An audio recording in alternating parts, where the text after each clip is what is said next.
Puji Tuhan. Selamat pagi Bapak Ibu Saudara. Puji Tuhan. Sekali Yesus, tetap Yesus. Selamanya Yesus di dalam hidup kita. Kita percaya bahwa inilah yang kemudian menjadi kerinduan kita. Bukan saja semoga jadi kerinduan, tetapi menjadi komitmen kita bersama untuk tetap setia sampai akhir. Tadi pagi Pendeta Vence Lukar, kalau saudara belum pernah dengar, beliau adalah hamba Tuhan dari Sulawesi Utara. Di ibadah raya pertama beliau menyampaikan tentang salah satu poin di dalam kekristenan kita yang kemudian diteladani oleh Paulus untuk setia sampai akhir. Sekali Yesus, tetap Yesus. Sebenarnya ini lagu sudah cukup beberapa waktu ada, tetapi saya percaya Mahanaim Worship sebenarnya punya lagu yang kurang lebih sama, tetapi dia dengan tempo yang lebih cepat. Saya nggak tahu ada nggak ininya, liriknya. Bapak Ibu Saudara masih ingat lagunya Mahanaim Worship? Kau datang penuhi hidupku, terus kau hadir pulihkanku. Ku terima selamat karena kasih-Mu, ku terima roh-Mu karena janji-Mu. Refnya, sekali Yesus, tetap Yesus, tak ku ingkar, tak ku lalai. Sekali Yesus, tetap Yesus, itu janjiku dan imanku. Ya, itu diciptakan oleh rekan-rekan di Mahanaim juga. Jadi Bapak Ibu Saudara, di awal khotbah ini saya selalu mengingatkan, ayo melayani Tuhan bersama di Mahanaim. Saudara bisa scan QR code di belakang ini. Saudara bisa terlibat, saudara bisa ciptain lagu, saudara ciptakan lagu. Saudara bisa menyapulah. Saudara bisa lakukan apapun untuk Tuhan. Sekali Yesus, tetap Yesus. Ya, semoga Bapak Ibu Saudara bisa nanti temukan daftar pelayanan yang ada di depan dan juga di booth Mahanaim melayani. Hari ini apa yang akan saya sampaikan saya taruh di alamat web address yang ada di layar. Bapak Ibu Saudara, kalau Anda punya gadget dan punya koneksi kepada internet, saudara bisa buka catatan khotbah itu. Ada beberapa referensi yang nggak mungkin kemudian saya kutip secara lisan. Anda bisa lihat di sana beberapa artikel yang menurut saya menarik untuk kemudian juga kita baca. Kita akan membahas mengenai Ia menyertai. Ia menyertai. Kalau ada Alkitab di tangan Bapak Ibu Saudara, kita buka Lukas 1 ayat yang ke-28. 1 bulan lagi kita akan merayakan Natal. Ya, ini adalah bagian dari kisah Natal, tetapi saya tidak akan berbicara khusus mengenai hal itu. Kita baca saja Lukas 1 ayat yang ke-28. Kalau Bapak Ibu Saudara sudah menemukannya, demikian firman Tuhan. Saya bacakan dari terjemahan baru versi yang kedua, ya, yang keluaran tahun 2023. Ayat yang ke-28, ketika datang kepada Maria, malaikat itu berkata, "Salam, hai engkau yang dikaruniai, Tuhan menyertai engkau." Bapak Ibu Saudara, ketakutan adalah sesuatu yang lekat di dalam diri kita. Kalau saya beri waktu, misalnya saja 30 detik untuk Anda memberitahu. Coba Bapak Ibu Saudara lihat sebelah kiri kanannya. Berikan senyum dulu, kalau belum kenal supaya nggak canggung. Ya, kalau saya kasih waktu 30 detik, Anda ceritakan ya, mulai ya. Anda ceritakan ketakutan Anda, yang paling Anda takut. Anda bisa takut kecoa, takut tikus, takut jatuh cinta, apapun itu. Ya, saudara bisa ceritakan, coba ke sebelah kiri kananmu 30 detik saja. 1, 2, 3, coba ceritakan. Saya takut apa? Kok pada diem? Lihat kiri kanannya. Saya takut pengkhotbah tinggi yang di depan itu. Ya, Saya yakin ada puluhan bahkan ratusan jenis ketakutan yang kemudian Anda ceritakan. Ya, setiap orang punya bentuk ketakutan yang berbeda yang ia alami. Mereka yang mengaku mengidap fobia, atau mungkin ada beberapa dari Bapak Ibu Saudara memahami atau pernah diberitahu tentang hal ini, mereka bisa saja takut dengan ketinggian. Ya, mungkin ada dari antara Bapak Ibu Saudara pagi hari ini yang takut ketinggian. Jadi saudara takut naik pesawat, takut naik tangga, takut apa lagi? Takut dipromosikan, enggak ya? Enggak ada hubungannya. Tetapi ada orang juga yang trauma, misalnya ayah mertua saya itu pernah kecelakaan sepeda motor, hampir merenggut nyawanya. Jadi dia tidak memperbolehkan siapapun di keluarganya untuk naik motor. Ya, ada trauma, ada ketakutan yang muncul karena suatu kejadian. Nah, untuk fobia saja sebenarnya Bapak Ibu Saudara ada 100 jenis fobia yang berbeda. 100 jenis, lebih bahkan, ya, lebih. Nah, salah satu fobia yang mungkin diidap seseorang yang mengalami gangguan dalam kesehatan mentalnya adalah autofobia. Autofobia.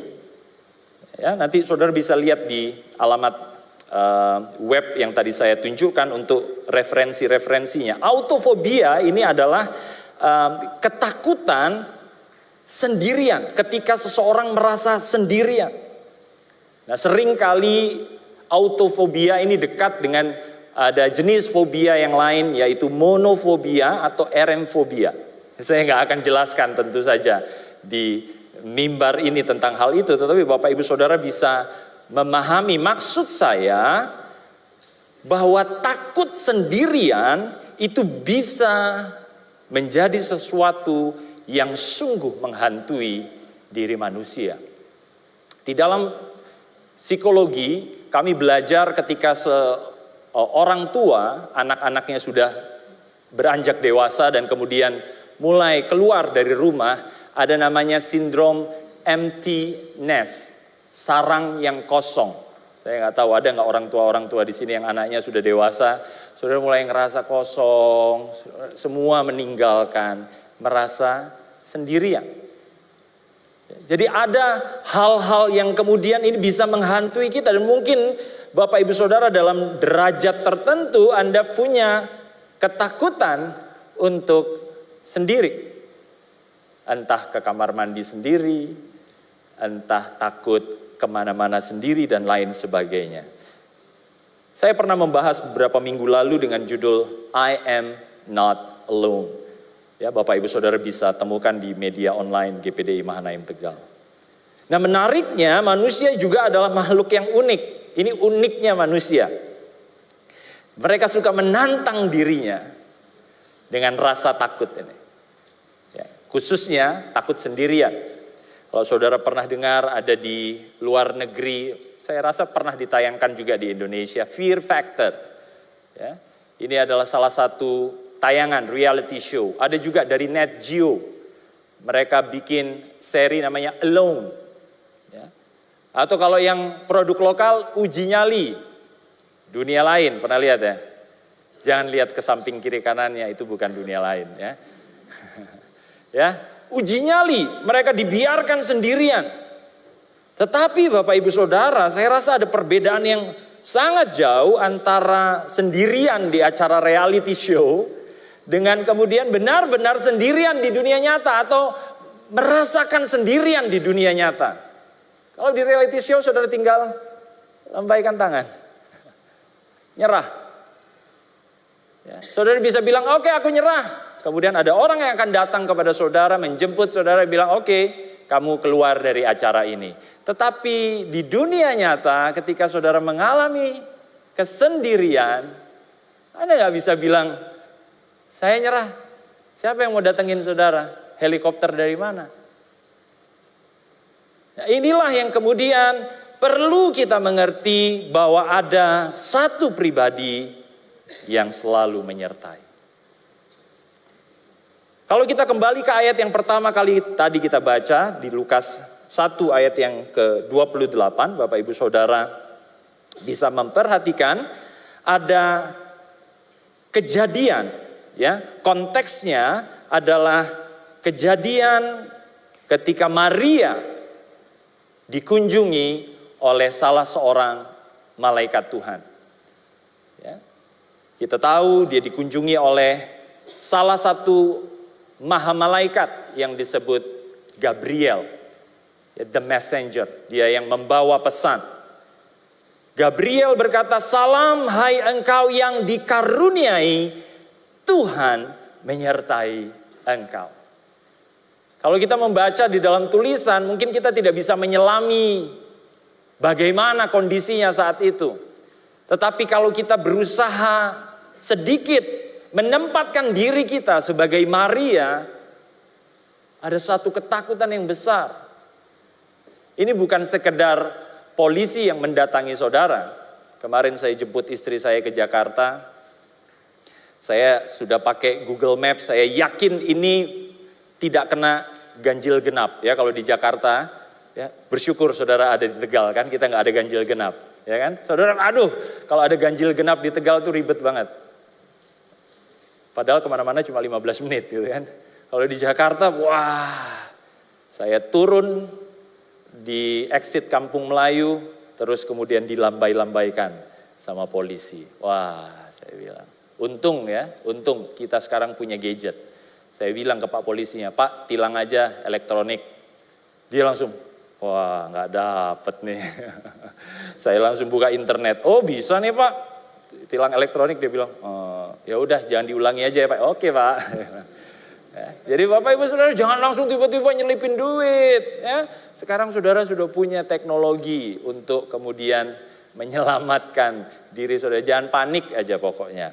Gitu. Jadi kita bisa dikunjungi seseorang yang kemudian mengagetkan kita. Atau siapa tahu suatu hari kemudian presiden ketok pintu saudara, kaget pasti. Nah apalagi ini malaikat Tuhan. Dia datang, Maria begitu gentar. Maria begitu takut.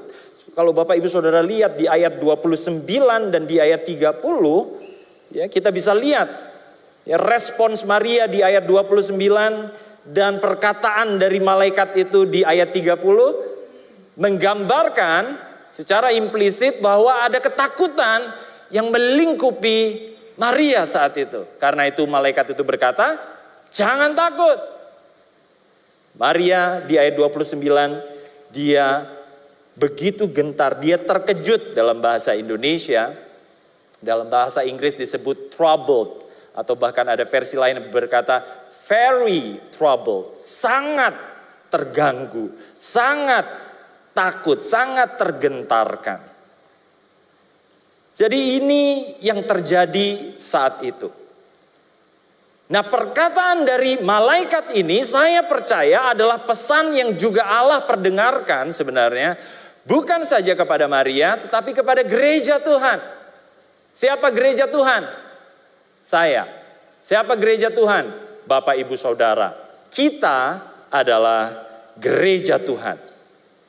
Dan perkataan yang sama itu diberikan kepada Bapak Ibu Saudara. Hai engkau jemaat Mahanaim yang dikaruniai, Tuhan menyertai engkau. Amini ini. Percaya ini. Bahwa ini disampaikan juga sebenarnya kepada kita. Kenapa? Karena saya melihat antara Maria dan gereja Tuhan, yaitu mempelai perempuan dari Tuhan Yesus Kristus. Bapak Gembala sering sampaikan ini.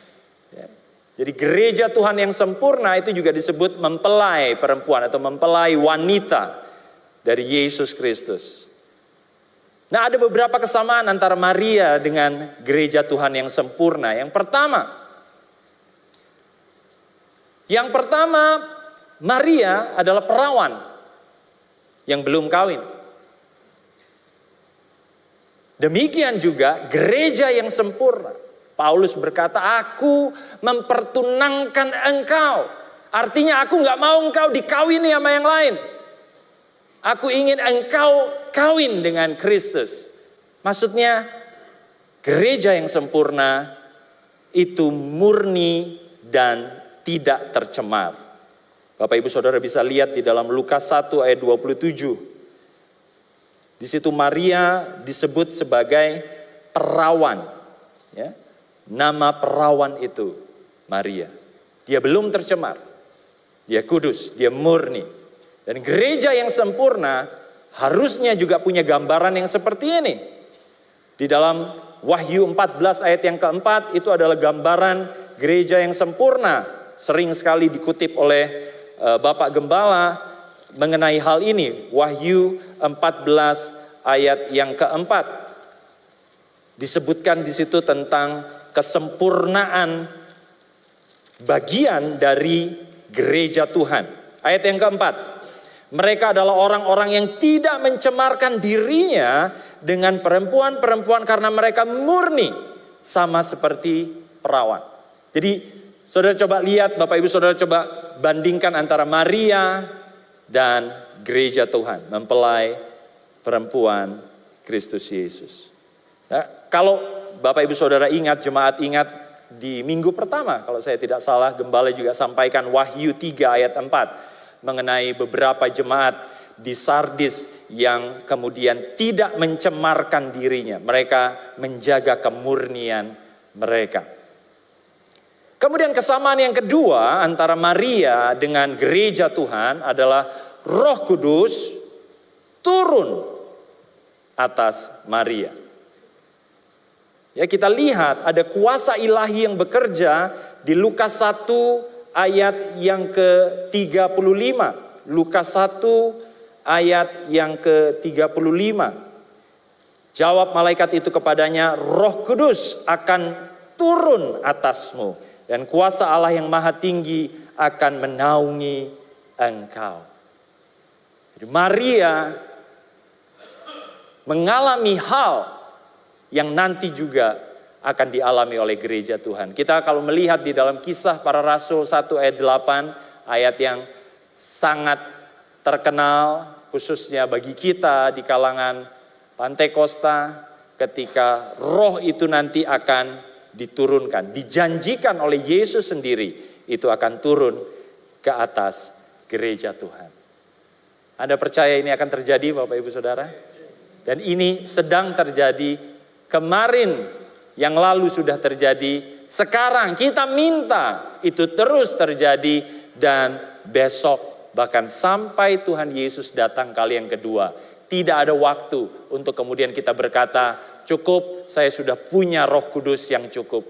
Kita harus selalu wanting more. Kita ingin lebih lagi Roh Kudus di dalam kehidupan kita. Yang ketiga, kesamaan antara Maria dan gereja Tuhan. Kalau ada beberapa ayat yang Bapak, Ibu, Saudara miss, Anda bisa kembali ke alamat web yang tadi saya berikan. Keduanya menjadi target musuh. Jadi target musuh. Betul kan? Maria, kalau Bapak Ibu Saudara melihat di Matius 2 ayat yang ke-13, dia harus dilarikan. Memang secara eksplisit penulisan dari penulis Injil Matius menyebutkan bahwa yang diancam adalah anak itu. Ya, di ayat yang ke-13 dari Matius pasal yang kedua, bangunlah, ambillah anak itu serta ibunya, larilah ke Mesir dan tinggallah di sana sampai aku berfirman kepadamu, karena Herodes akan mencari anak itu untuk membunuh dia. Tetapi tentu saja bukan anaknya saja yang dikejar. Pasti dia akan membunuh juga orang-orang yang ada di sekitar anak itu. Jadi dia jadi target musuh.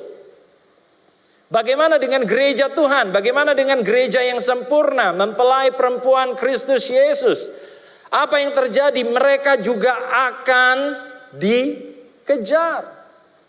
Wahyu 12 ayat yang ke-6 menjadi gambaran yang sangat jelas bagaimana kemudian Allah harus menyingkirkan gereja yang sempurna supaya tidak kemudian menjadi mangsa dari naga itu.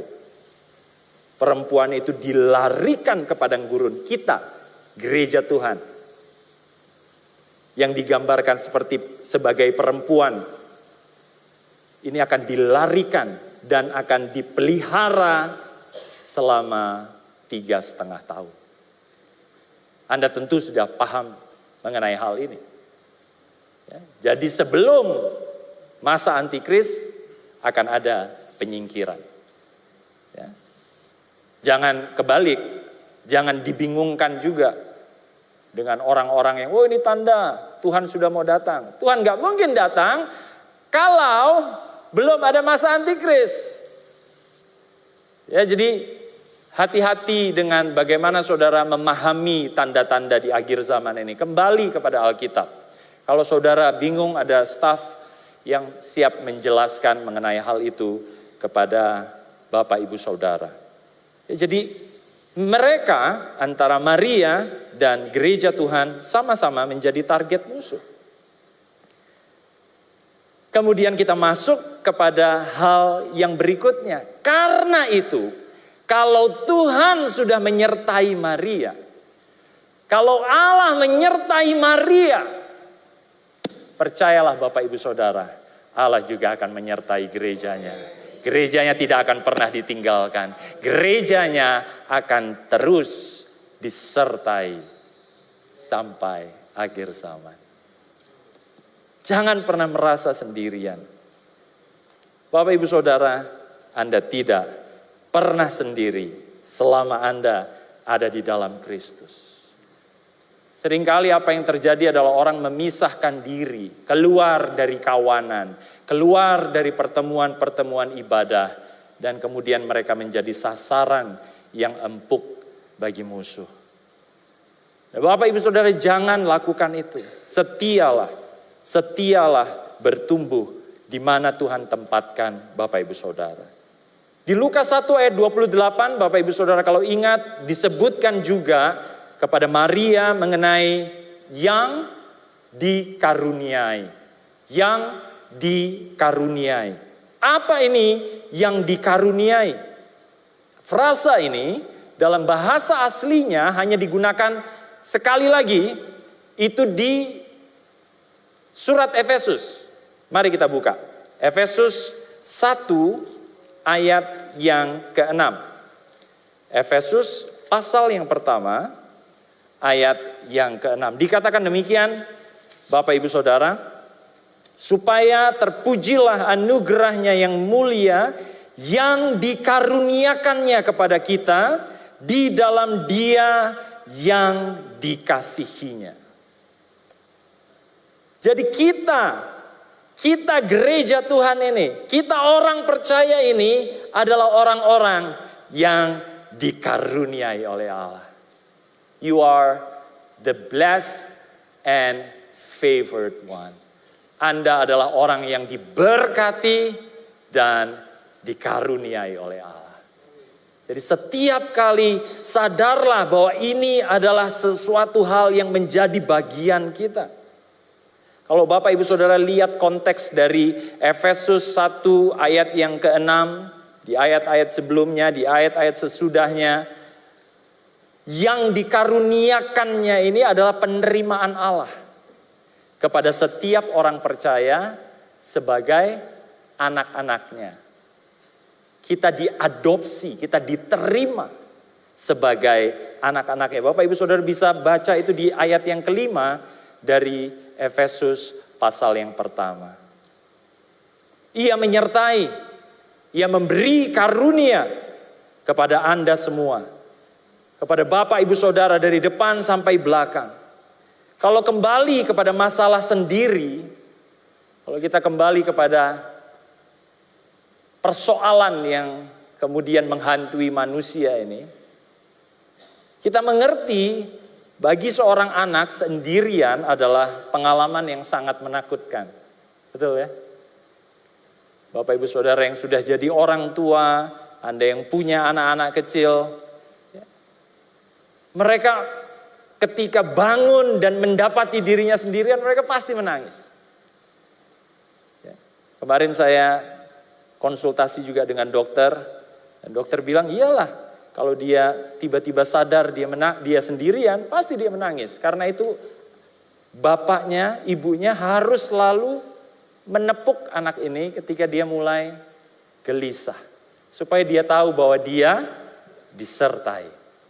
Ada seseorang yang mengasihi dia yang ada di situ. Apalagi ketika dia anak itu makin dewasa, ada di supermarket, di mall, di tempat keramaian, dia pegang mamanya, terus tiba-tiba dia lihat barang lain, biasanya dia lepas. Dia tertarik dengan barang lain itu. Ketika dia menyadari dirinya sendirian, wah nangis. Sering kita lihat ini terjadi. Bapak Ibu Saudara, orang tua akan berusaha sedemikian rupa supaya bisa menyertai anaknya. Mereka akan berusaha gimana pun untuk bisa menyertai anaknya. Meskipun di beberapa budaya, ya, saya taruh juga ini linknya di alamat web yang tadi. Di beberapa budaya ada ritual inisiasi atau rites of passage. Kalau saudara, Bapak Ibu Saudara pernah dengar. Ya di banyak sebenarnya budaya ini dilakukan. Ketika mereka akan beranjak dewasa, kemudian mereka harus melewati ritual ini. Dan ini kemudian diadopsi oleh banyak perkumpulan. Kadang-kadang di kampus juga dilakukan. Oh, sebelum kamu jadi mahasiswa di sini, mahasiswi di sini, ayo harus ada inisiasi. Kemudian mereka disuruh ke air terjun, disuruh ke laut gitu. Kadang-kadang ada yang kemudian mati di sana. Kemudian jadi bersalah kan. Tetapi di beberapa budaya inisiasi atau rites of passage ini mengharuskan seorang anak yang masih kecil yang belia untuk pergi sendirian ke tempat yang sunyi. Dia harus bertahan hidup di sana. Salah satunya adalah suku aborigin yang ada di Australia. Ya. Ada istilah namanya walkabout. Mereka harus pergi ke outback. Outback itu daerah padang gurun di Australia. Jadi Australia itu tidak hijau sebenarnya Bapak Ibu. Hijaunya itu cuma di pinggirnya. Tengahnya Australia itu padang gurun semua. Makanya kalau ada angin dari sana, kemarau kita. Jadi Bapak Ibu Saudara, ada inisiasi seperti ini yang dilakukan oleh budaya-budaya tertentu. Tetapi tetap penyertaan dari orang yang lebih dewasa, dia mengawasi anak-anaknya melangkah kepada gerbang kedewasaan. Saya kemarin berpikir anak saya masih kecil, apa yang saya bisa lakukan ya? Saya kemudian coba tulis surat buat dia. Dia belum bisa baca tentunya ya. Dia suka teriak gitu. Menggemaskan. Tapi saya tulis surat kepada dia, kelihatan gak ya? Kelihatannya kecil sekali. Jadi saya baca kira-kira seperti ini. Saya tulis buat Elaine di masa depan. Hai Elaine, ini ayahmu. Mamamu selalu bilang penting untuk mengomunikasikan sesuatu dengan jelas dan meninggalkan pesan kepada orang-orang terkasih. Ini tulisan yang pertama ayah buat kamu. Sekarang umurmu baru 4 bulan lebih, masih kecil. Jadi ayah lagi mau ngomong sama kamu di masa depan. Entah kapan kamu bisa baca dan paham kata-kata ayah. Tapi kamu harus tahu kalau kamu gak akan pernah sendirian. Ayahmu terbatas, mamamu terbatas. Kami berusaha menyiapkan yang terbaik untuk masa depan. Dunia yang akan kamu hadapi akan lebih aneh daripada dunia ayah waktu seusia kamu. Tapi sekali lagi kamu gak sendirian. Kamu selalu boleh menulis, bercerita, curhat dengan ayahmu. Ayah tidak mungkin selalu bisa ada, selalu bisa kamu lihat. Mungkin ayah mesti melayani di tempat lain atau kamu yang berpergian keluar kota atau keluar negeri. Tapi doa ayah selalu menyertai langkahmu. Nah, jangan takut, be brave, be nice to others, love God and love others. Sampai ketemu di tulisan lain, I love you, ayah. Suatu hari dia akan baca tulisan ini. Suatu hari dia akan lihat dan dia tahu bahwa ayahnya akan menyertai dia. Saya percaya hal ini juga yang dilakukan Tuhan bagi kita. Bapak Ibu Saudara. Yesaya 49 ayat 14 sampai 16 adalah surat dari Allah yang diberikan kepada umat Israel. Ini surat jaminan Tuhan kepada umat Israel. Dikatakan demikian di ayat 14. Sion berkata, Tuhan telah meninggalkan aku dan Tuhanku telah melupakan aku. Ayat 15. Dapatkah seorang perempuan melupakan bayinya dan tidak menyayangi anak dari kandungannya? Kalaupun dia melupakannya, Allah berkata, aku tidak akan melupakan engkau. Lihat, aku telah melukiskan engkau di telapak tanganku. Tembok-tembokmu senantiasa di pelupuk mataku. Ini Allah kita. Dia Allah yang menyertai. Orang Israel berpikir Allah udah gak nyertai kita. Bagaimana mungkin aku ada di pembuangan, Allah sudah melupakan kita. Tetapi bukan itu yang Allah lakukan. Ia lebih dari orang tua di dunia. Bapak Ibu Saudara bisa baca di dalam Matius 7 ayat yang ke-11 mengenai hal ini juga. Yesus menggambarkan bahwa Bapa di surga lebih dari Bapa di dunia. Kemudian dilukiskan juga di dalam Yesaya 49 ayat yang ke-16 bahwa Allah menggambarkan dirinya begitu mengasihi kita, mengasihi umatnya, bahwa ia melukiskan engkau di telapak tanganku. Ini adalah gambaran perlambang kasih dan komitmen yang begitu kuat. Nanti Bapak Ibu Saudara baca di Kidung Agung 8 ayat yang ke-6 mengenai hal ini. Tuhan sudah berjanji, kalau Bapa di dunia saja berusaha sebaik mungkin saya akan gagal. Mungkin saya akan punya hal-hal yang saya lakukan salah. Tapi saya berusaha untuk menyertai anak saya. Apalagi ayah kita di sorga. Apalagi Bapa kita di sorga. Dia sudah berjanji dan waktu sudah membuktikan bahwa dia adalah Allah yang tidak pernah lalai akan janjinya. Dia selalu menyertai. Dia pihak yang selalu dapat dipercaya. Kita adalah pihak yang selalu meninggalkan dia. Lalu apa komitmen yang bisa kita ambil ketika kita tahu bahwa ia selalu menyertai kita? Kita berkata, aku akan setia kepadamu ya Tuhan. Sekali Yesus, tetap Yesus di dalam hidupku. Bapak Ibu Saudara mau sampaikan komitmen itu di hadapan Tuhan? Bahwa dia menyertai Anda. Apapun kondisi Bapak Ibu Saudara pada pagi menjelang siang hari ini. Ada hal yang banyak harus kita lewati. Tetapi ketahuilah bahwa ia menyertai.